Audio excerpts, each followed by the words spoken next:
teammates were away on a training mission.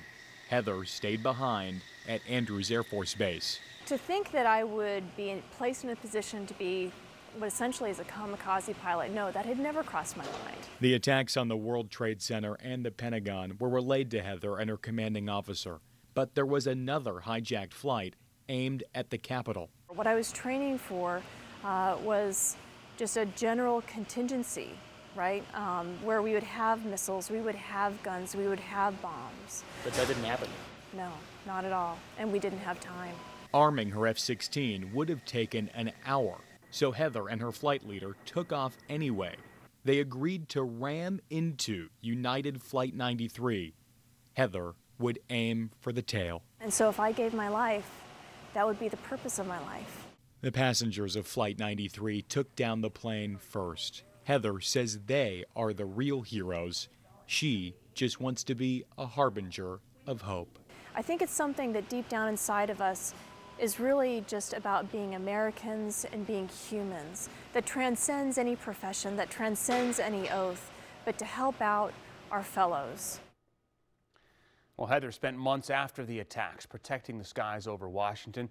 Her dad spoke alongside her there at the Air and Space Museum. John Penny is a former fighter pilot himself. Heather now has 2 girls and says they are just now understanding the meaning of what happened on September 11th.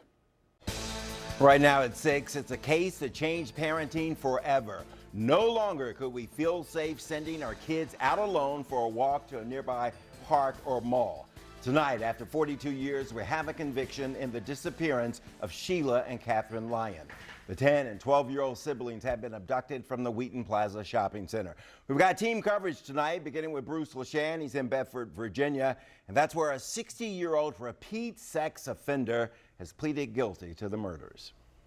Justice delayed, but not denied. Montgomery County cold case investigators just refused to quit. And today, Lloyd Lee Welch pleaded guilty to 2 counts of first-degree felony murder. Welch admitted that he was involved in the girls' abduction, but not that he killed them, nor that he sexually abused them. That allowed him to escape the death penalty, but earned him a 48-year sentence that prosecutors say means he is all but certain to die in prison. The likelihood of a parole board granting him any type of parole is very slim, if non-existent. Witnesses said Welch turned up at the old family property in Bedford County in 1975 with bloody duffel bags, stained clothes, and the scent of death. He threw those bags on a bonfire that burned for days. But when investigators came back looking a few years ago, they were never able to find the girls' remains. Been a long road. The Lyon family thanked detectives for building a strong case against Welch, even without the bodies. It's been a long time. And we're tired. And we just want to go home. Welch's lawyer says that he was abused as a child, that he is intellectually challenged, and that he was manipulated by others into abducting the girls. But if anyone else was involved, time and hazy memories mean they are unlikely to ever be charged. In Bedford, Virginia, Bruce LaShan, WUSA 9. Welch has also promised to plead guilty in 2 other aggravated child sex abuse cases in the 1990s in Prince William County. You know, that abduction had a dramatic impact on this region, specifically in Montgomery County, where it changed the way people raised their children. Peggy Fox has been speaking with residents about the case and what it means to this area. Peg.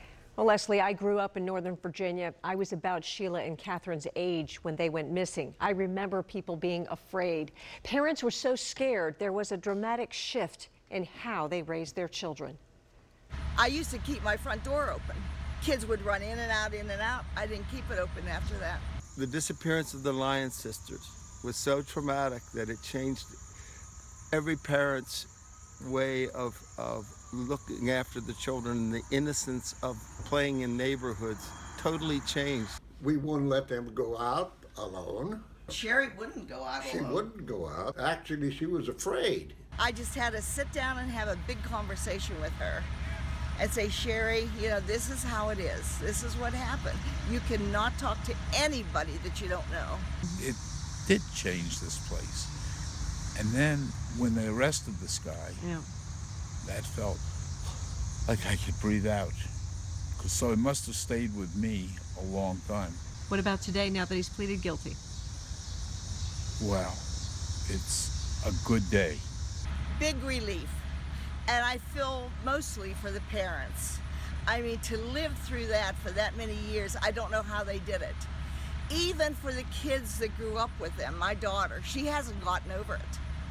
She needed to know that somebody finally has been found and has been convicted. I'm going to call her up as soon as I get finished here.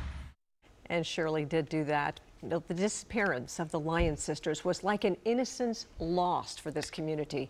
After 42 years of mystery, anguish, and sadness, there is a huge relief that this case has finally been solved and justice served, Leslie. It's been almost 2 generations to solve this case. Your heart just goes out to this family that now are finally getting a bit of closure, although closure is never a good word when you lose your family Didn't members. get to see their children grow up. That's right. All right, Peg, thanks. Bruce? Florida's largest utility says it could be 10 days or more until power is restored to areas hardest hit by Hurricane Irma.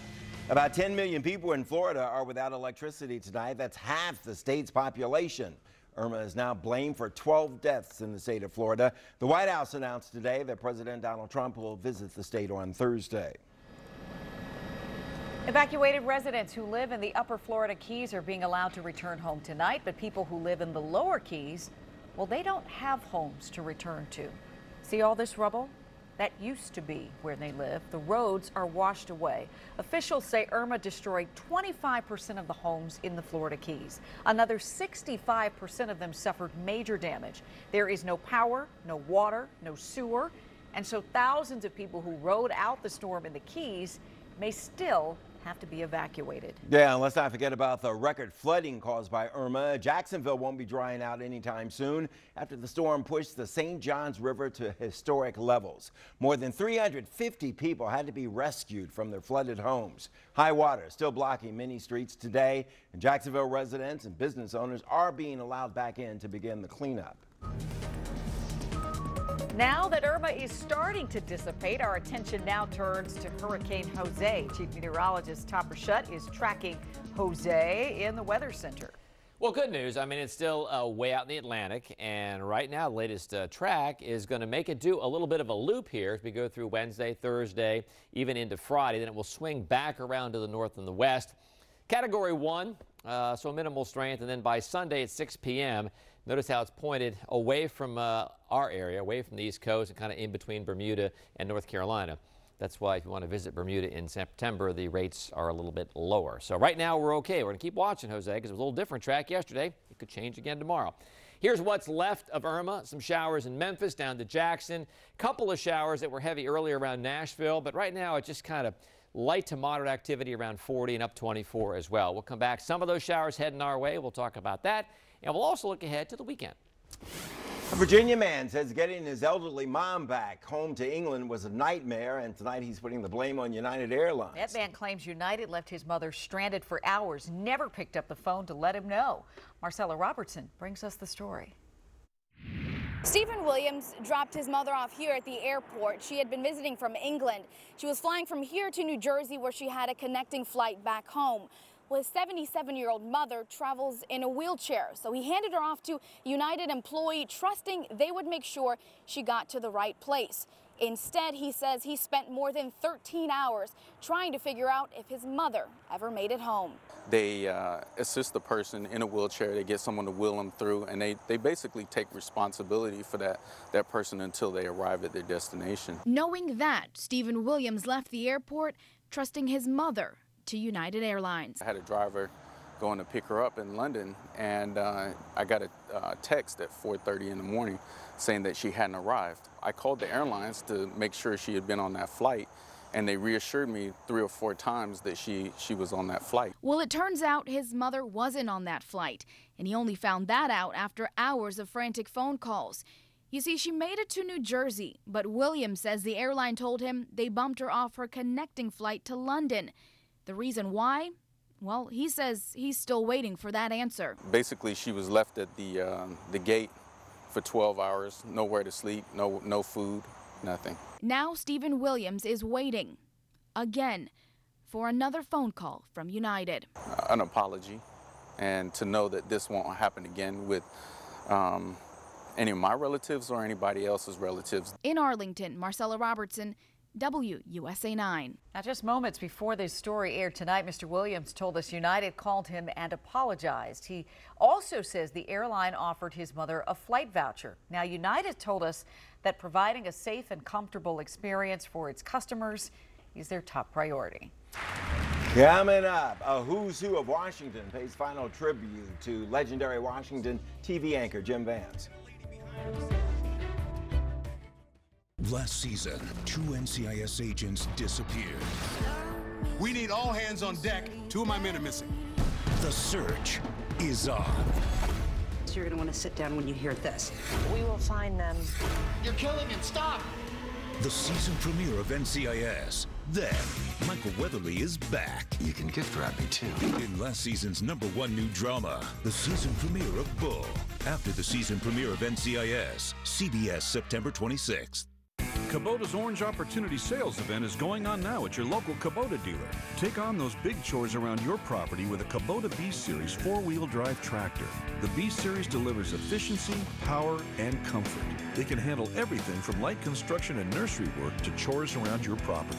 Now get financing as low as 0% APR for up to 84 months, plus $500 in customer instant rebates and a 6-year warranty. Visit your local Kubota dealer. Kubota Dealers, WashingtonArea.com. Real people, steel people. Professionals demand dependability on the job. Homeowners expect long-lasting value. And servicing steel dealers provide friendly, knowledgeable